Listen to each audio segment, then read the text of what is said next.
Hi, my name's Jen. Welcome to my channel, All of My Plants.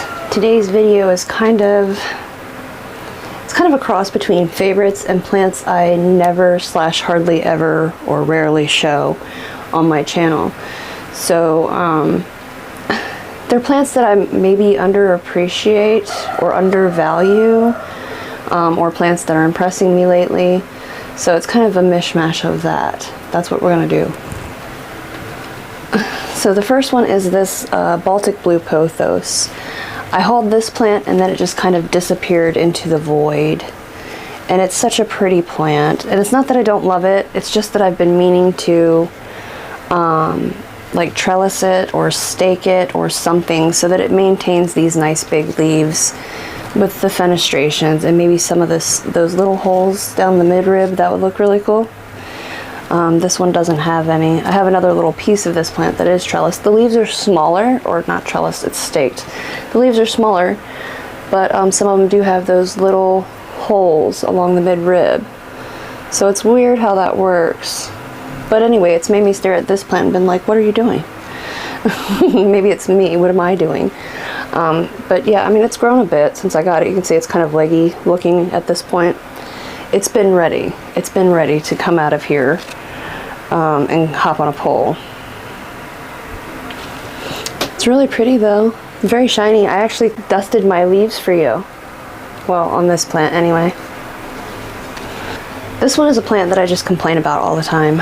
And this is the Philodendron Pink Princess. But look at this new leaf. I don't know how it's maintaining. It was one of the ones that was stuck. I did help it out. And so it's a little wonky in shape. A lot of the leaves on this particular Pink Princess have been stuck and helped. But, oh, there we go. In the display, I'm not really seeing the color like I'm seeing it on the plant, but who knows, sometimes in editing I'm like, oh, okay, it looks just the same. But, like, that's a cool little leaf. It's so pink and so pretty, and the green on it is like a mint green. It's like the paler of the greens for comparison. But yeah, so this plant still gives me all of the trouble, all of the heartache, but you gotta appreciate it when they do nice things and they behave and they're just, you know, pretty. So while I think that Pink Princess are beautiful plants, I still think they're a pain in the ass. But yeah, they can be pretty when they want to be. This is another plant. When I hauled it, it just kind of went into the void. I did stake it, and the leaves are lovely still. This is Epiprema Amplissimum. I don't know how well we're focusing there, but it's the one that has like the silver stripiness on the leaves. You can see it better on maybe some of the older leaves. Perhaps. I don't know, I can't tell. But it's doing fine. It's still here. And I keep staring at this plant a lot lately. I need to, there's the top right here. I need to get it back on another pole, I guess, on an actual pole instead of this thing. Who am I kidding? I'm gonna put it on another thing. But it's so pretty. I mean, it is impressing me because it's a good grower.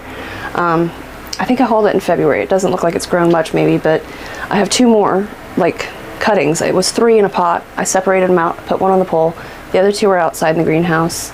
And they have grown some, but this one that's been inside, sitting neglected in a dining room window, has grown much faster, much more, and I don't know if that's, no, I do. I'm pretty sure it's the pole, the support that it has. So, but yeah, so I want to get this one resupported, and I will probably go ahead and take those other 2 and support them on the same thing that I put this one back on.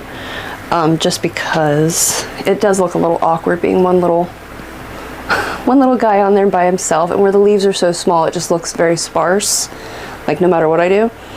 But it's pretty, and I stare at it all the time here lately because I'm just impressed that it's done such a nice grow. It's grown very nicely. Been very well behaved considering I don't do anything extra for it really, other than that I gave this one some support. I neither hauled nor have ever shown this plant. This is a Tradescantia. I only know it by Quadra color. And I got it in a little 2-inch pot ages ago, and then I had a big basket of it, which I forgot existed. So when I finally remembered it existed, it wasn't doing good. So I took some cuttings, I put them in this leca here. I'm not going to tip it too much. Here we go. We'll do it this way. That's smart, right? But the color of this plant is so pretty. It's so pretty. The higher light it gets, the more the white sections turn kind of pinky purple. It's doing pretty good. You can see a dead leaf in there. It's real life, y'all. Another dead leaf over there.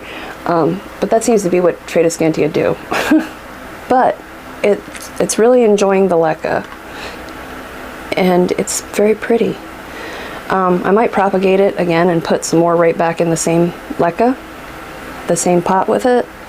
That's just how I rooted this even. I didn't do anything except for stick it in the leca. I'm trying not to tip it too much because I did water it. I did refill the reservoir. But look at that one. Isn't that pretty? So I don't have a lot of Tradescantia, but the ones I do have I love. I have this one, I have Nanook, I have Zabrina, and then I have some random purple one that I don't know the name of. But I do like them.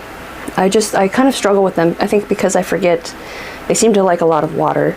They seem to be relatively heavy feeders, which surprises me, but and you can get by without doing that, but if you have the variegated sort and you underfeed, they might revert, you know, and if you overfeed, you might burn them to a crisp. So I've done both, so, but it's pretty. This is a jungle cactus. If you've been watching for a minute, like on my channel in general, you probably know I have a thing for jungle cactus because they generally don't stab me. So I get all of the joy of like cactus and succulent type plants without the pain. Also, for me, they're easy care. I take care of them similar to a Hoya. And, you know, it's been working. I've had some for a few years. But this one is so cool. Did I say what it is? It's Ripsalis cruciform spiralis, I think, which is a mouthful. But commonly you just say hurricane cactus, because it is kind of twisty and turny and it does those things. But let me see if I can tip it up without dumping it in the floor. There we go. You can kind of get the idea of what's going on there. It's a very cool one. Humble opinion. I like it a lot. I do. I had it under brighter light, and like the edges, the raised edges, had like a lovely red sun stressing to them, and it has faded quite quickly. It's still kind of there on some of them, but this one has new growth pretty much all the time. Like, this is a newer piece, believe it or not. I'm trying to find some little baby ones. Oh, there's some little baby ones there. If I can hide my face. So yeah, it's always doing a grow from somewhere. I just love it. I just love it so much. I think I love all Ripsalis a lot.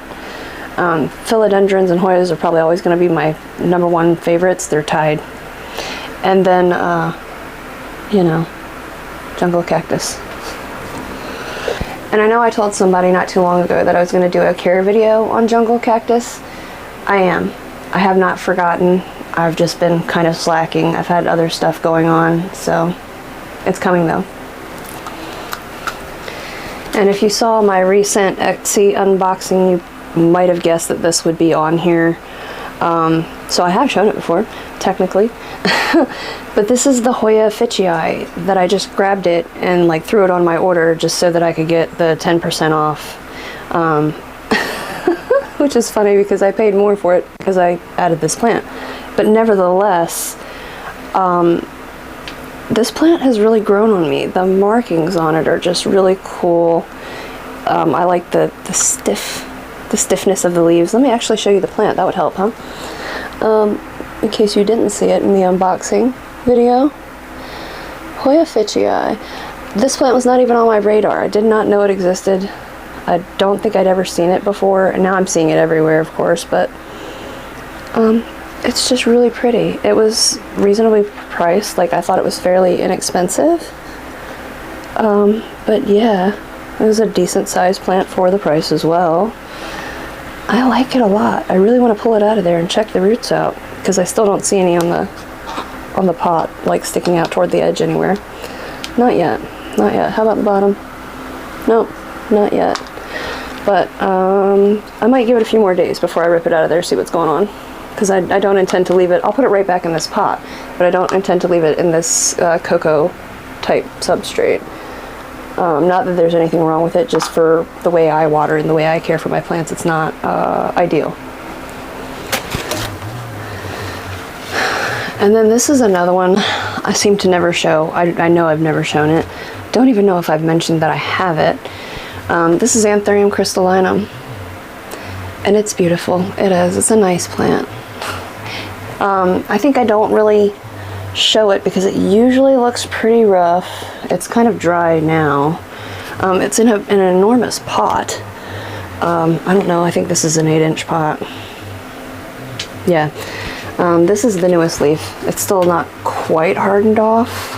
We should be getting close though now. Let me get you in there. It's lovely. It's so pretty. But yeah, this plant, go from that to this. It has had spider mites. I have forgotten to water it.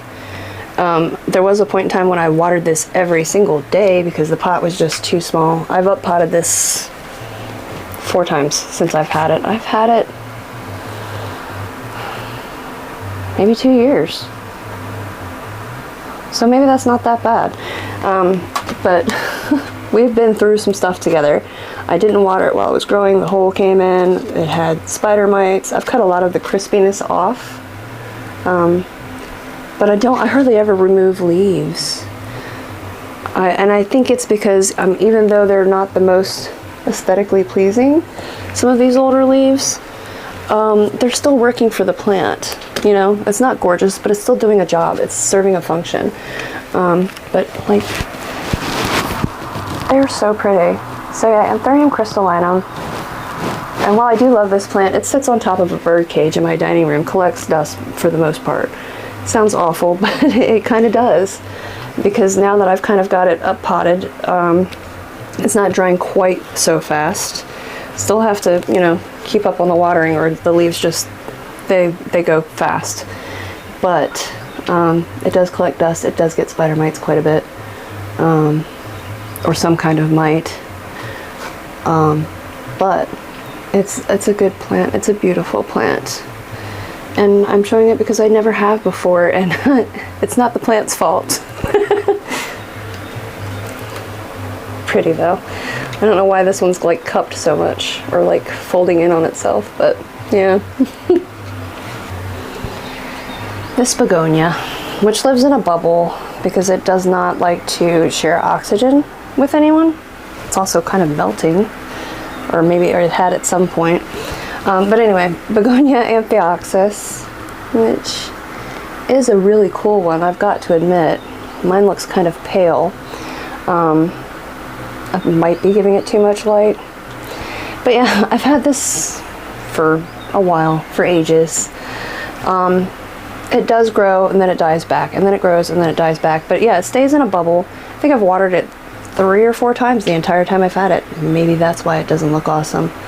It has a really interesting growth pattern here. I don't know if you can see that, but to me it looks like they're braiding. It looks kind of like a braided thing there. I don't know if that's showing on the camera. But yeah, so when I got it originally, I was like, oh, I'm going to put it in this terrarium, which you may have seen in a video. I'm not sure. It sits right here. It's a cabinet, like a kitchen cabinet, and I've covered it in foam and just never finished. About a year ago. Yeah. All right, but anyway, at some point I was planning on planting it in there, so it's just kind of been in stasis, waiting. Someday I'm going to finish that. Maybe we'll do that soon. And then this guy here, I never seem to mention him. He's a Euphorbia, I believe, Spiralis. I don't have over many cactus or succulents, but the ones I do have I'm quite fond of. Like, look at the little leaves growing off of that. That's kind of cool, right? When it's thirstier, it does look more, if I can tip it over without dumping it out, it does look more, spirally. I don't really let it get too terribly thirsty though. I do let it dry, but it's been recently watered. And so it's kind of plump and not as spirally as when it slumps a little bit. But yeah, all these little guys here have popped off. You know, since I've had it. It was just the one, the one lump. Oh, he's got another little one coming over there.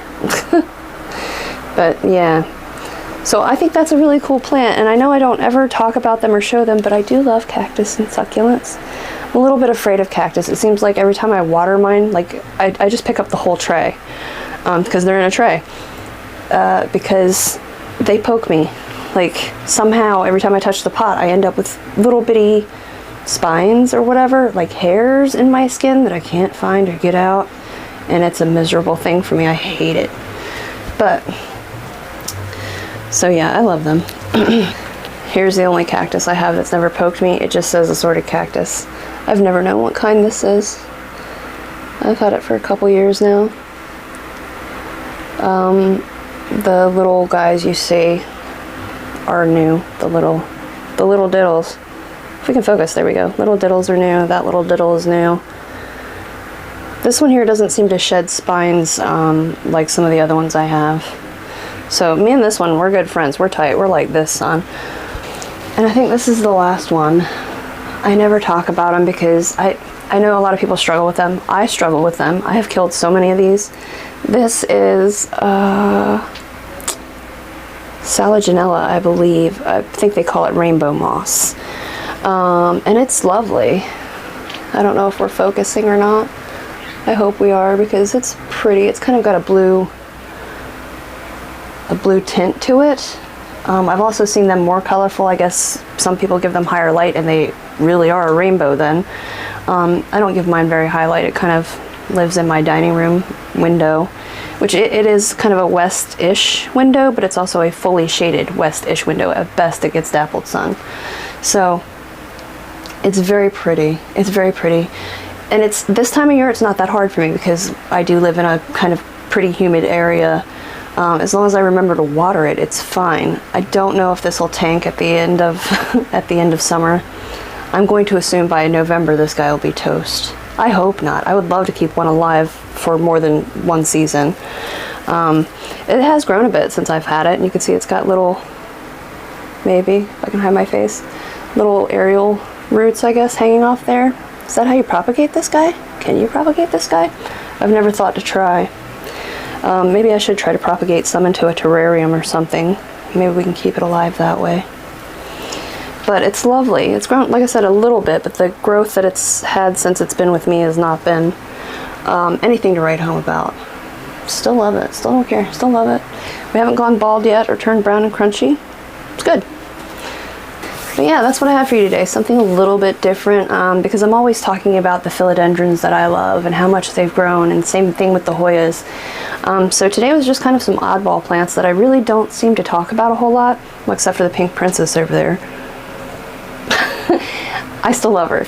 But anyway, thank you so much for hanging out with me. Thank you for watching, and come back and check me out again soon. Bye.